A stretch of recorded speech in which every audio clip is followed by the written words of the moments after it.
Us 21st century humans have come up with an awful lot of entertaining ways of filling up the few free moments in our overscheduled lives. We sing and dance, we surf and ski, we cavort and canoodle and watch TV. But what diversion do we love most of all? Man, oh man, we love to spend. Now, some folks say our obsession with shopping reflects a certain decadence, a certain self-indulgence. But I say every time we whip out a piece of plastic and slap it down to buy some fresh bling bling, we're taking part in a noble tradition, the evolution of capitalism. But now a new phase of capitalism is upon us, the age of e-commerce. An age that's changed the way the business works, the way we buy and sell. An age ushered in by a transformative technology, the World Wide Web, and by two of its seminal companies, Amazon.com and eBay. It's easy to forget just how revolutionary these companies were when they first burst upon the scene back in the 1990s, how they shook big business to its very core. Ever since the Industrial Revolution, corporations have always been based on the power of high-flying executives sitting in their gilded offices way up there, with the consumer almost as an afterthought. But now Amazon and eBay were creating a whole new model of commerce, one based on taking the internet and harnessing the power of the great mass of individuals down here at street level. My name is John Heilemann, and as a journalist, I've covered the e-commerce revolution from the start. Hanging around with the guys and gals who made it happen. The story I'm here to tell you is about the high-tech innovations that underpin that revolution, and about the enormous economic upheaval that it unleashed. It's a story of a boom, a bubble, a bust, and a resurrection. And it's a story that helps explain why, despite what we may think, even the worst financial meltdowns are incredibly, amazingly, and unexpectedly a good thing for all of us.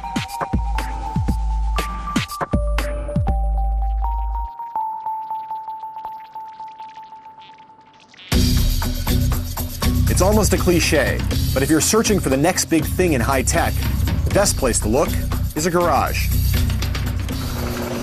Ah, yes, the almighty garage. The place where, according to high-tech lore, the greatest startups were incubated. Hewlett-Packard, Apple, the list goes on and on. The garage we're interested in today was the birthplace of Amazon.com. It was in suburban Seattle and belonged to a guy named Jeff Bezos. Bezos started out on Wall Street in the early 1990s. He was highly analytical, a spreadsheet junkie. And when the web came along, he started thinking in a systematic way about its unique properties and what kinds of stuff it would be ideal for selling. He made list after list, and always at the top was books. There are millions of books active and in print around the world, and you could build something online that just couldn't exist any other way. There's no way to have a physical bookstore with millions of titles. Bezos launched Amazon in the summer of 1995. Around the same time, down in Silicon Valley, another young guy, Pierre Omidyar, was thinking hard about the web too. Today, Omidyar is a multi-billionaire, but back then he was just another idealistic software programmer, but one who had an interesting idea, the idea that would become eBay. In the beginning, Pierre Omidyar and Jeff Bezos shared one thing in common. They thought of the web as a place to do business and not just goof around. But apart from that, Pierre was from Venus and Jeff was from Mars. They couldn't have been more different. Where Jeff was about the business plan, the market research, the methodical analysis, Pierre, well, he didn't have a business plan. He hadn't done any market research. He was just a humble software coder who thought that the idea of making an online auction site sounded pretty cool. It was an idea that he could take care of all by himself, tapping away at his home computer. I thought that you could maybe use the web and use the power of this technology to bring people in one place to create a marketplace, a market mechanism that was actually truly efficient, where regular people could compete on a level playing field with the big players. And so that's what I set out to do with eBay. Omidyar believed that an auction site on the web would be fairer and more accessible than any existing market. So he decided to make it happen all by himself over one long holiday weekend in September 1995. So I sat down over Labor Day weekend in my sort of home office there, and I started writing code. And it was really simple. You could create an item, you could list an item, you could get a list of all the items that had been created, and then you could bid on an item. was just those three things, and I was ready to go. As the first visitors started trickling into Meteor's site, the pickings they found there were mighty slim. A bunch of computer-related stuff, plus an extremely random assortment of items. Autographed celebrity underwear, a toy fire engine, a superhero lunchbox. I mean, my God, does this look like the makings of startup glory and transformational business potential, or a pile of useless secondhand junk? If you're thinking the latter, well, that's one more reason why you're not a billionaire, and Piero Meteor is. Some measure of success came to Amazon and eBay almost immediately. Within months of launching his site, Meteor was earning thousands of dollars in fees.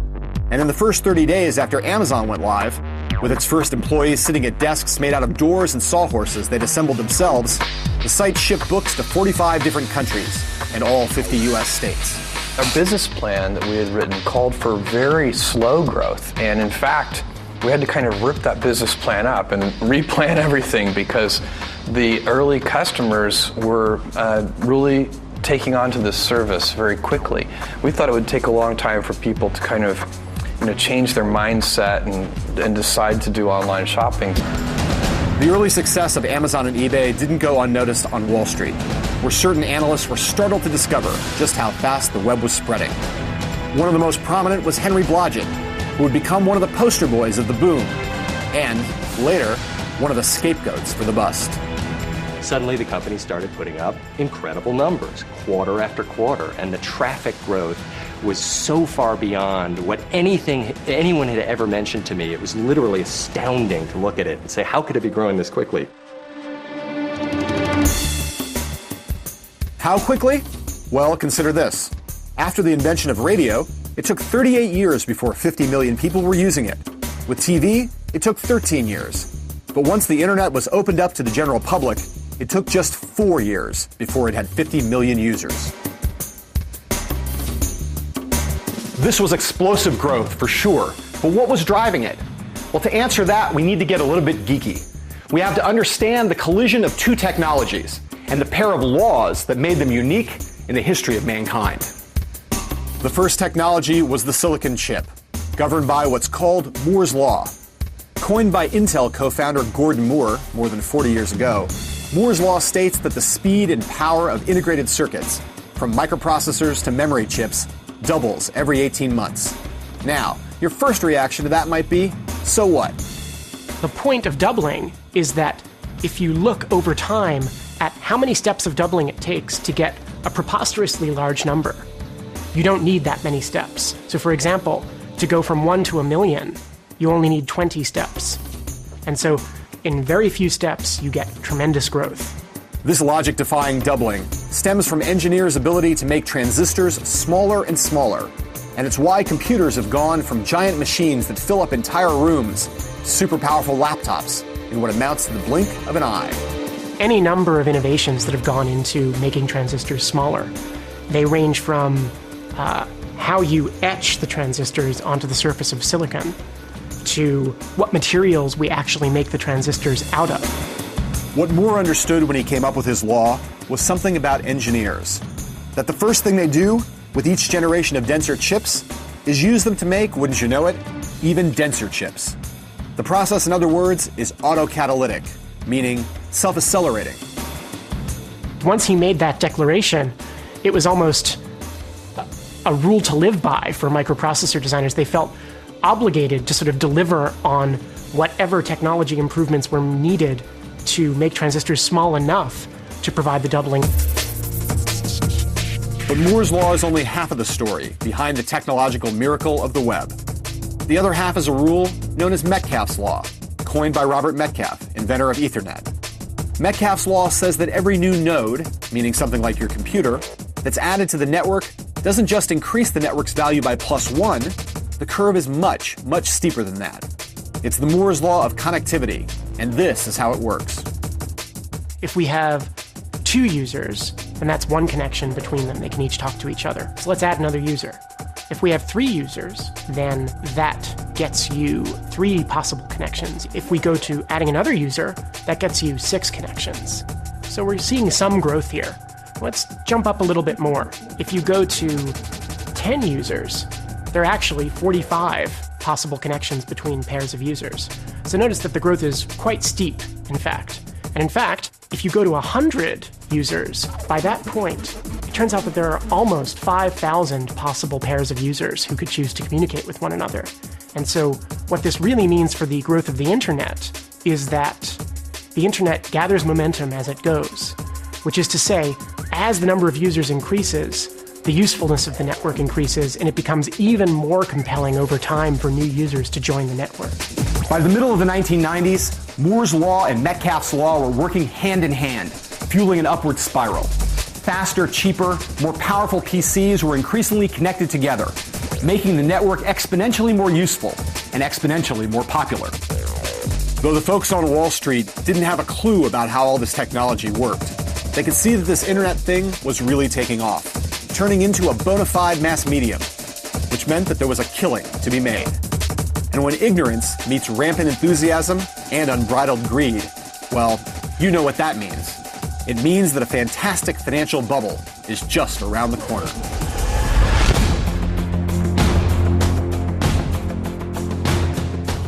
History tells us that every great wave of transformative innovation is accompanied by a financial mania.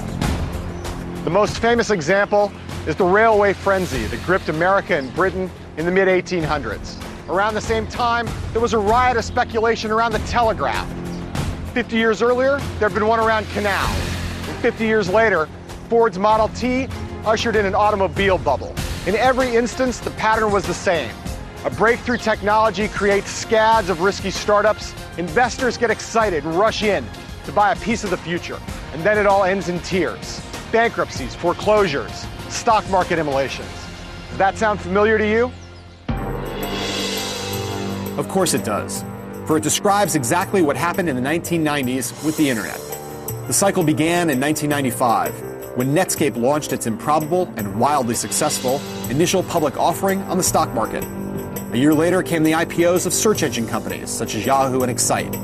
And a year after that, it was time for Jeff Bezos to take the next step in pushing the web boom in the direction of bubblehood. The Amazon IPO took place in May 1997. The company was just 2 years old, had precious few revenues, and no profits. But Bezos was already calling Amazon Earth's biggest bookstore and hyping its potential to the sky. People were poo-pooing it as, wait a minute, it's just a bookstore, it's not profitable, it's going to run out of money and go out of business. And then you had a lot of other people saying, no, it's Dell, it's this tremendous new model and they're going to grow so quickly. And so right from the get-go, it was tremendously controversial.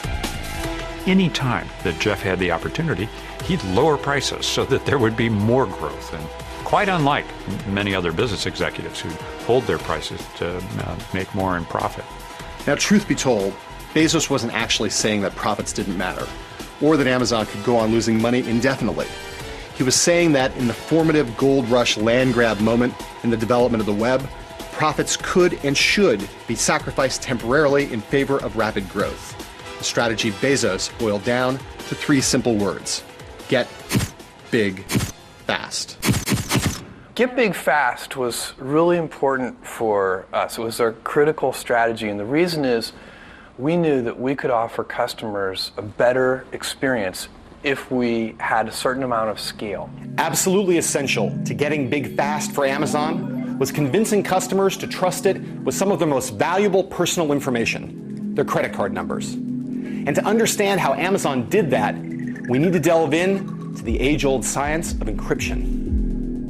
Powerful methods of scrambling messages mathematically had been developed long ago and employed most famously during World War II. But it was clear that something much more sophisticated was needed for the new digital age. The old method needed an upgrade because there was a fatal flaw. To explain this flaw, let's use a low-tech analogy, using padlocks instead of mathematical encryption. First, imagine 2 people, and one wants to send a confidential message to the other. Just like a customer wanting to send her credit card to Amazon. Person 1, the sender, puts her message in a box, locks it, and sends it off. But here's the snag. The sender of the message now also has to somehow let the recipient know the lock's combination, the code to unlock the padlock. This step is fraught with problems. This is when thieves could surreptitiously observe the code, steal it, and open up the box. Of course, If our sender and receiver already know each other, they could arrange to meet in secret before the message is sent and share the code. Unfortunately, of course, this mechanism is not of that much use in the context of online commerce.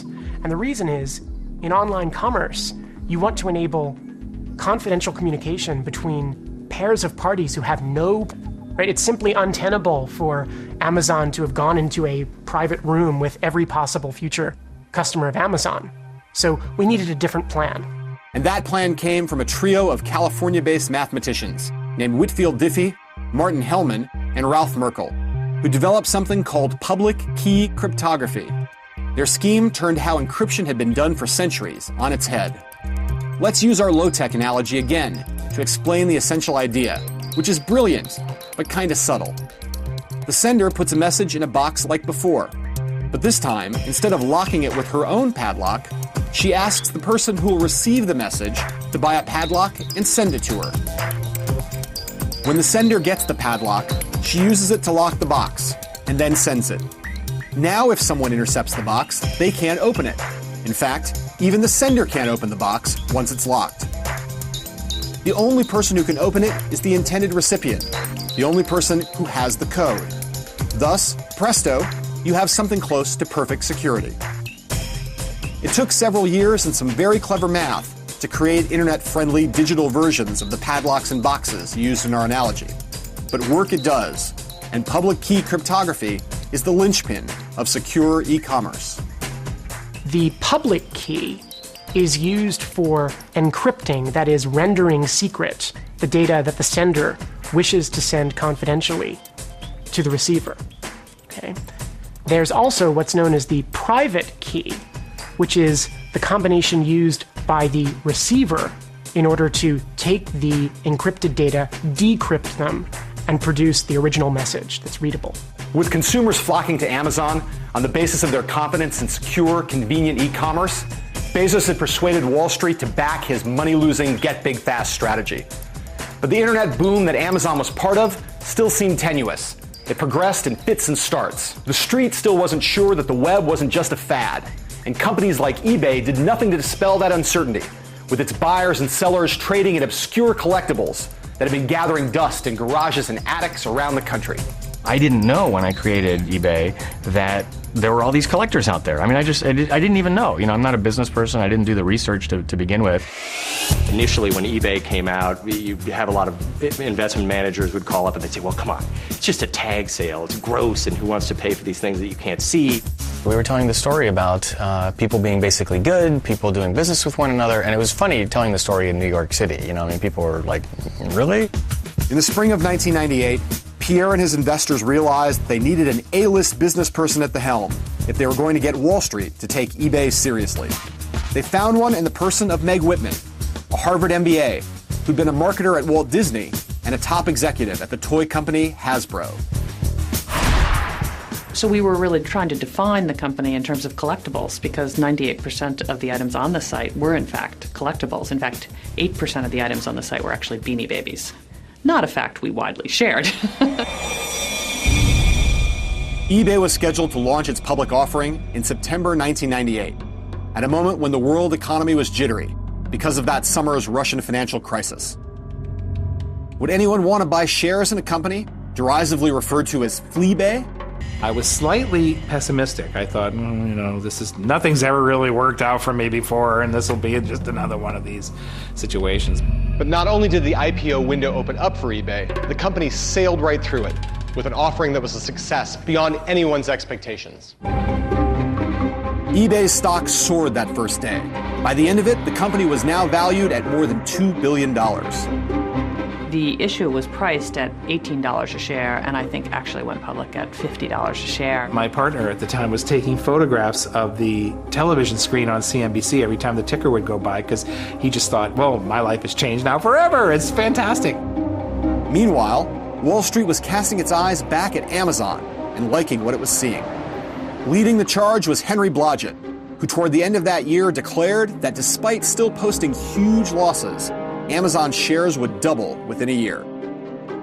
I remember sitting on a flight back from Houston to New York with my spreadsheet in the back row and saying, okay, let's run the numbers again, and what actually is a reasonable case scenario for this stock over the next year. And I came out with a $300 to $500 range and picked the middle one.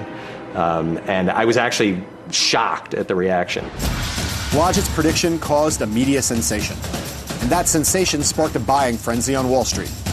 The result was that Amazon's stock price did indeed double. Not in the course of a year, however, but in the space of just a few short weeks. That was probably the start of the actual manic bubble. The fits and starts of the internet bubble were now officially over, and the era of genuine and uncontrolled madness had begun. Suddenly, millions of Americans and investors around the world were stampeding to their brokers, snapping up shares in any company with a .com attached to its name, fueling the wildest speculative frenzy since the tulip mania in Amsterdam in the 17th century.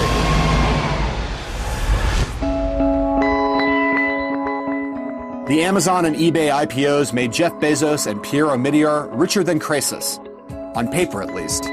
But they also had an even larger effect. The IPOs made them famous. As their story spread, they inspired legions of imitators, business school students from across the country, who suddenly started packing up their cars and heading for Silicon Valley. When I moved out to San Francisco at the start of 1998, the migration had barely begun. But by the end of that year, after eBay's IPO and the dawning awareness that the gyrations of the world economy weren't going to throttle the boom, a new gold rush was in full effect. You could practically see the hordes of .com prospectors streaming across the Bay Bridge, armed with laptops and half-baked business plans rather than picks and shovels. And really, who could blame them? Judging by eBay and Amazon, it all seemed so easy. Sure, Bezos and Omidyar were smart and ambitious and monomaniacal, but so were countless MBAs from Harvard and Yale and Wharton. And it seemed as if all the old business strictures had melted into thin air. Experience? Who needed it? Profits? Please. It was a brave new world, a brand new economy, one where gravity and the rules of physics no longer seemed to hold sway. Among all the forces propelling the .com boom, none was more profound than the democratization of the stock market, taking the power away from Wall Street professionals, giving all of us the ability to buy and sell stocks from the comfort of our own homes. To a certain kind of person, this activity became a kind of obsession. They were called day traders, and they started making the stock market look like a low-rent casino. The day traders were buying stocks in the morning and selling them in the afternoon. And where did these day trading jokers get the information on which they based their ever-so-shrewd maneuvers? Well, they spent a lot of time absorbing gossip in internet stock chat rooms. But even more important, they spent every waking hour watching CNBC. It was like a national sport and an obsession in a way. And people who had never dreamed of buying stock before were now just wading right into it. With the media and the markets now exhibiting an insatiable hunger for any company associated with e-commerce, it seemed that every software coder in the country was angling to quench that appetite. One such programmer was Philip Kaplan, who would later start a website that chronicled the foibles of the .com bubble. I would go out and do a pitch and literally walk out of the pitch with a $40,000 check, with a $100,000 check. There's just so much money being thrown around this thing. I was like, I can just put up a net and just catch, just a little bit. The money flowed most freely in Silicon Valley, of course, where a culture of wretched self-promotional excess began to take hold. An online ticketing service based in San Francisco celebrated changing its name with a party for 3,000 people in an airplane hangar. People were just spending crazy amounts of money. I remember I wrote about a company that spent $10 million on their launch party. They had The Who perform, and they had all these. They raised $12 million and spent $10 million on the party. Maybe the most lunatic expenditure of all were the TV ad campaigns. During the Super Bowl in 2000, more than a dozen internet startups spent an average of $2.2 million in 30-second spots, blowing $40 million in stockholder cash and not so hard-won venture capital. Tom Wolfe famously christened the 1980s the me decade. But by 1999, it was clear that the 90s had become the E decade. Virtually every day, it seemed, at least one new e-commerce venture was brought into the world. The kids running these new companies were all fervent disciples of the get big fast creed being preached by Amazon and eBay. But when embraced by lesser minds, these theories led to an ungodly amount of sheer stupidity and to a bunch of Me Too knockoff companies with incredibly silly names. There was Pets.com, there was PetSmart, there was Petstopia, there were iPrint and iBeam, iMany, iGo, and iVillage. Then there were the E's, ePrees, eGreetings, eMerge, eFunds, eLoan, eCollege, and of course ePiphany. There was FireDog and FirePond, Razorfish and Loudeye.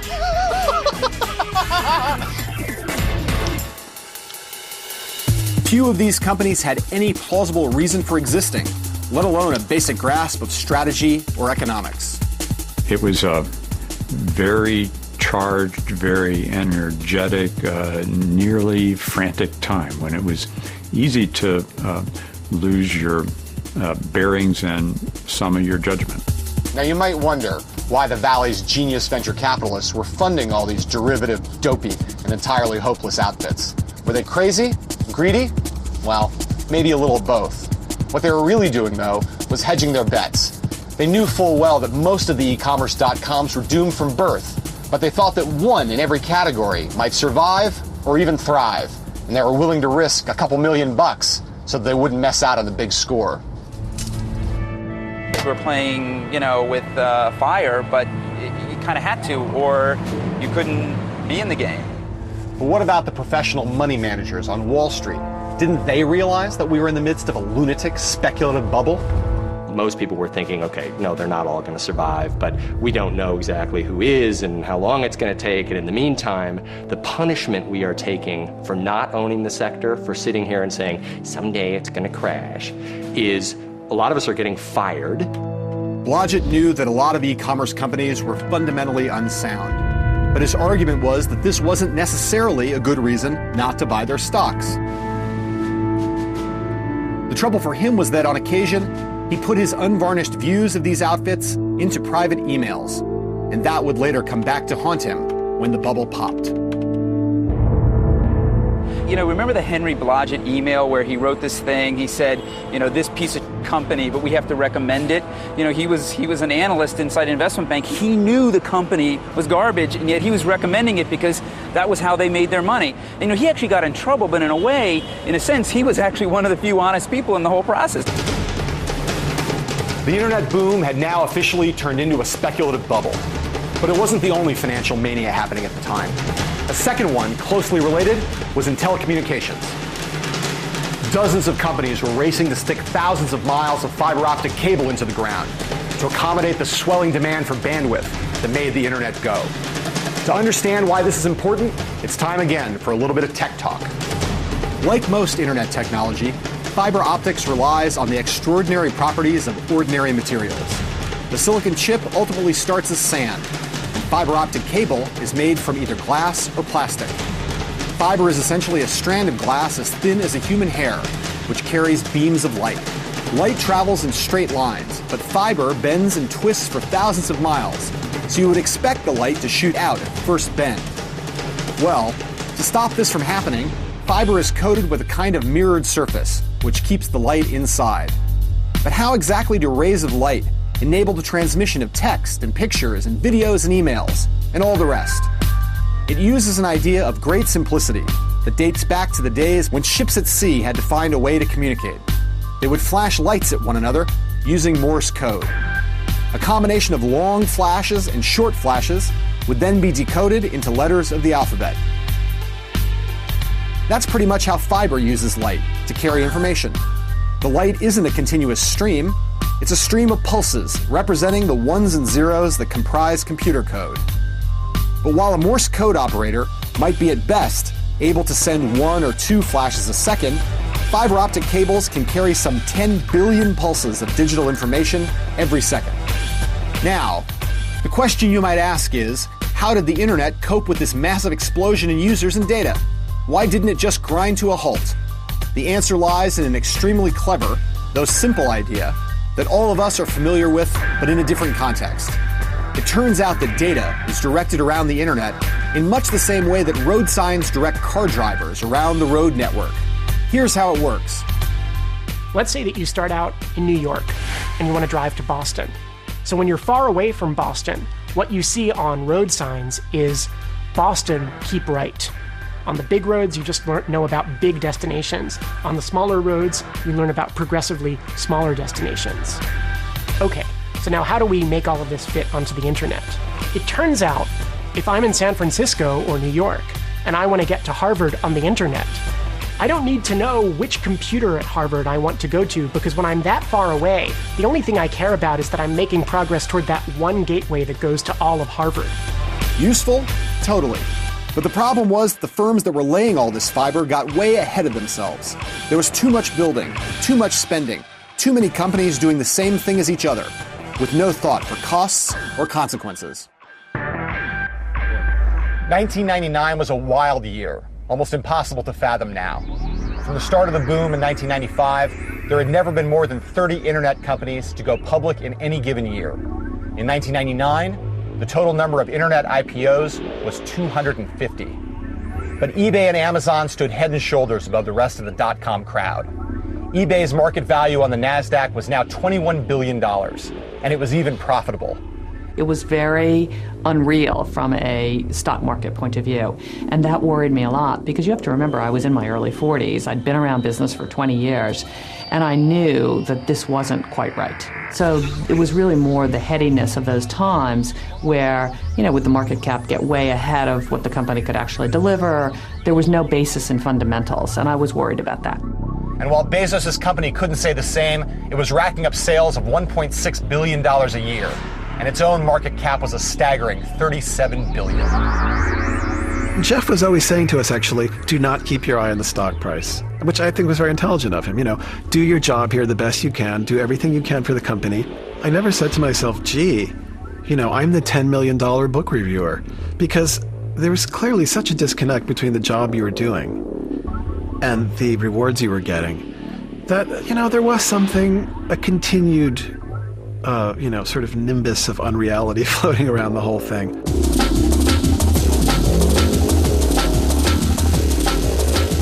Now, as the turn of the millennium drew near, Jeff Bezos was given an accolade that in the past had been accorded to the likes of Mahatma Gandhi, Martin Luther King, and Adolf Hitler. He was named Time Magazine's Person of the Year as the embodiment of e-commerce. For Bezos, this was quite an honor, a sign that he'd been elevated into the pantheon of American business icons. But more cynical minds read it another way, as a sign that the end was nigh.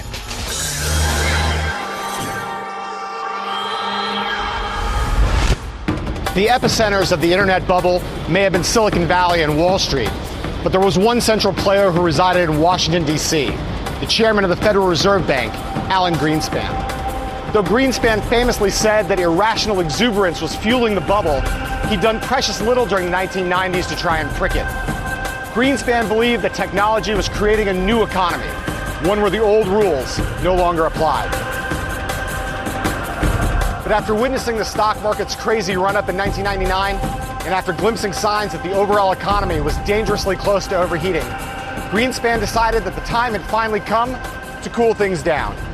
In February of 2000, and then again in March, the Fed raised interest rates to their highest level since 1995. Moves that signaled that Greenspan was now determined to put the bubble to an end. At the same time that Greenspan was making his moves, Wall Street began to train a more sober eye on its dot-com darlings. The holiday season that many had expected to bring a rush of revenues into the e-commerce companies had proved a major disappointment. Suddenly, Wall Street began to doubt the wisdom of get big fast, and to suspect that many of the web retailers were nothing but a house of cards, something that programmer and messed-up company chronicler Philip Kaplan had known for some time. There would be e-commerce sites that we would build where I know that the client would have spent $2, $3, $4 million on these websites. I'd log into the database every now and then and see they had $20 worth of sales, $25 worth of sales, $100 worth of sales. On April 14th, 1912, the Titanic had its fateful collision with an iceberg and dropped to the bottom of the ocean. And exactly 88 years later, to the day, the internet economy met a similar fate. On what would forever after be known on Wall Street as Black Friday, the NASDAQ fell an astonishing 355 points, bringing to an awful end a week in which the index had fallen by more than 25%, the single greatest collapse in the history of the stock market. 18 months after Black Friday, September 11th happened, thus bringing to a conclusive end the long boom that had buoyed the American and indeed the world economy during the 1990s. From its peak above 5,000, the NASDAQ had lost more than 2/3 of its value. Even the most venerable high-tech giants, such as Intel and Sun Microsystems, were now walking wounded, and countless dot-com wunderkinds were now pushing up the daisies. Webvan, dead. Excited Home, dead. TheGlobe.com, Pets.com, Boo.com, dead, dead, dead. Elizabeth Kubler-Ross famously said that in the face of death, there are 5 stages of grief: denial, anger, bargaining, depression, and acceptance. But when it comes to the demise of stock market bubbles, there's an additional stage that comes before acceptance: recrimination. The mourners feel ripped off by the deceased, so they look for someone else to blame, which in this case meant Wall Street. On behalf of irate shareholders, New York's then Attorney General, Eliot Spitzer, launched a crusade to reform the IPO industry and punish its supposed villains. His most famous target was Martha Stewart, but coming in a close second was our old friend, Henry Blodgett. Obviously, people are angry. People lost a ton of money. Using the critical emails that Blodgett sent as evidence, the U.S. Securities and Exchange Commission charged Blodgett with civil securities fraud. He settled without admitting or denying the allegations and was banned from the securities industry for life. Unfortunately, I can't go into a lot of detail on the emails, but certainly from a larger perspective, yes, I rode the internet wave up incredibly. I was incredibly fortunate in terms of the timing of my being there, and I was optimistic about the right companies at the right time, and so I saw a tremendous benefit from the boom, and then I think probably more than any other analyst felt the brunt of the crash, which was like hitting the rocks full speed. 5 years later, the bitterness over the dot-com bubble has subsided. Acceptance has set in. But for most people looking back on it, the bubble still seems like a moment of temporary insanity, in which lots of good people got fleeced by a bunch of digital future hustlers. All in all, a very bad thing. But there is, in fact, another school of thought, one imbued with a greater sense of historical perspective and economic logic, one that sees the bubble as having had its virtues, and the pain it caused as the price we pay for progress. The great dot-com crash of 2000 and 2001 was indeed great by any standard. Some $3.5 trillion in paper wealth evaporated in the space of 1 year. But it was hardly a unique event. When the railway bubble popped, railroad stocks lost 85% of their value almost overnight. And the collapse of the automobile, canal, and telegraph bubbles caused panic and recession too. But out of those bubbles came mass communications and the road and railway networks that are so crucial to our daily lives. The same has proven to be the case with e-commerce. A jillion dum-dum.coms may have perished, but a handful of companies have not only survived, but turned into hugely profitable behemoths. You could say, in fact, that Amazon and eBay are the Ford and GM of the web economy. What Amazon and what eBay did was fundamentally different, and they did it early, they did it aggressively, and they did it extremely well, recognizing that the customer experience was paramount. And that's why they exist today and are the global multinational corporations. The lessons of both eBay and Amazon, indeed, are that the most successful e-commerce companies did more than just use the web to sell stuff. They understood that you have to use it to give power to ordinary people in ways that are fundamentally different from the old top-down, one-way, one-dimensional, one-size-fits-all mass production ethos that dominated business in the pre-web economy. A business like eBay is all about empowering people, regular people, to use the tools in the way that they see fit, and then sort of, stepping back, getting out of the way, and letting the people run with it. Though the details are different, Amazon's approach is similarly about the empowerment of its customers, even when that empowerment sometimes annoys its suppliers. Consider, for example, Amazon's policy of letting readers add uncensored book reviews to the site. Once, I heard Bezos talk about the complaints he received from publishers on this score. What if people trashed the books, they said to Bezos. Surely that would be bad for business. That's where you're wrong, Bezos told the publishers. You're in the business of selling books. We're in the business of satisfying our customers. The most important thing for me about, what people could say about Amazon.com at some point 50 years or 100 years in the future, what I would love to hear is that we set a new standard for customer service. What made the survivors survive is first, a deep understanding and a relentless focus on their customers.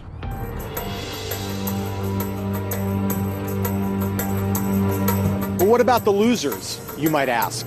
Surely all the pain and suffering and the decimation of wealth outweighed the survival of a few perennials. At the depths of the crash, I put that question to Andy Grove, the legendary chairman of Intel. Grove is a congenital skeptic, and during the dot-com bubble, there had been no louder naysayer. But now Grove argued that the bubble had actually been a good thing. What this incredible valuation craze did, he said, was draw untold sums of billions of dollars into building out the internet infrastructure, everything from fiber optic cable to Amazon's customer database. And while that infrastructure would probably have been built anyway, he went on, it happened over 5 years instead of 15, a huge advantage to America and the world. Grove also made another argument, that the dot-coms had performed an invaluable service by putting the fear of God into brick-and-mortar firms, by forcing them to get serious about the web, to turn themselves into internet companies almost against their will. So the dot-coms didn't die in vain, I asked? No, Grove replied. The dot-coms threw themselves on the bonfire, but they created a bigger flame as a result. Many jobs were lost, companies failed. But it's also true that out of that, many new companies were created, became durable, and the economy was genuinely transformed. The concept of creative destruction is famous in economics, and it seems an apt description of what happened in the dot-com era and what's happening now. First a wave of innovation, then a financial mania, then a terrible crash, followed by a golden age built on what remains. Arising out of the dot-com ashes and the successes of Amazon and eBay are a new breed of companies run by a new breed of entrepreneurs. Who are these entrepreneurs? They're the people who were burned before, and so they have that experience to make sure that they don't make the same mistakes again. I think it's just, this is what the internet's all about. The internet's about connecting individuals or connecting individuals to information. Outside Silicon Valley, it's true. You won't find as much consensus that we're entering a digital golden age. But in a way, that may be the strongest testament to how far the web, and e-commerce in particular, have come in the past decade. The futurist John Seely Brown once observed that when a technology achieves amenity, when it becomes ubiquitous and essential, it disappears. It becomes invisible. Think of electricity. Think of airplanes and automobiles and air conditioning. Like the railroad tracks crisscrossing the country, the web is becoming the foundation of our economy, carrying us along to our destination so smoothly and efficiently, we don't even realize how fast we're moving.